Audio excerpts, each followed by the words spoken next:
ଷ୍ଟାର୍ଟିଂରେ ତ ଆପଣମାନଙ୍କୁ ଦେଖେଇଦେଲି, ବଟ୍ ଏଇଟା ହଉଛି ତାର ଆକ୍ଚୁଆଲ ଏଣ୍ଟ୍ରି ଗେଟ୍ ହେଲା।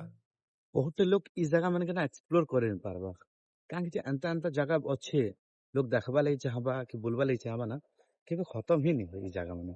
ଲାଇକ୍ ଦେଖ ଏଇ ସବୁ ଜିନିଷ ମତଲବ ଅନବିଲିଭେବଲ ଜାଗା ଅଛେ ୟାର ସବୁ। ସେ ଜାଗାର ନଦୀ ପୁରା ପାହାଡ ମାନେ ଘେରେଇ କରି ରହିଛେ ସେ ଜାଗାରେ।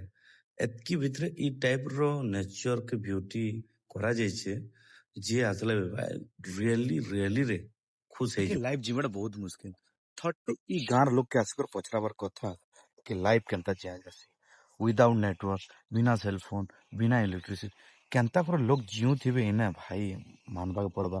एगो गोटे ऑटो गला, ऑटो एतकी ऊपर चढ़वा चढ़वा तो लागी थे से ताके एगो गोटे फिर ऑटो होचे देखो कि लाइफ केनता जीव छने मन।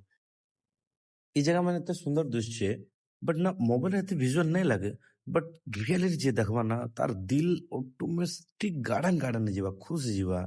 ଇନର ନଜାରା, ଇନର ଗୋଟେ ନେଚର ପୁରା ଅଲଗା ହି ଲେଭେଲ ଅଛେ। ପୁରା ଓଡିଶାର ପୁରା ଡିଫରେଣ୍ଟ ଡିଫରେଣ୍ଟ ଜାଗା ଡିଫରେଣ୍ଟ ଅଛେ। इस जगह पूरा खुजी खुजी खुजी खुजी असली बट जंगल एतकी भीतर असली नेटवर्क नहीं कुछ नहीं डर भी लागो भाई, लेकिन जगह जबरदस्त है यार सफा।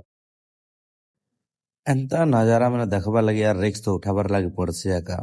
ମୁଁ ଭାବୁଥିଲି ମତେ କିଏ ବେଟି ନେବା ଆତଙ୍କବାଦୀ ବୋଲି ବହୁତ ଲୋକ ଅଛନ୍, କାହିଁ ଯେ Malkangiri area Nabarangpur area suitable ନାଇଁ ସେ। ବଟ୍ ୟା ଇ ଭିତରକୁ ଆସିଲା ପରେ ନା ନାଇଁ କହିପାର କାହିଁର ଆତଙ୍କବାଦୀ କାହାର କାଣା ଦେଖ ୟାର।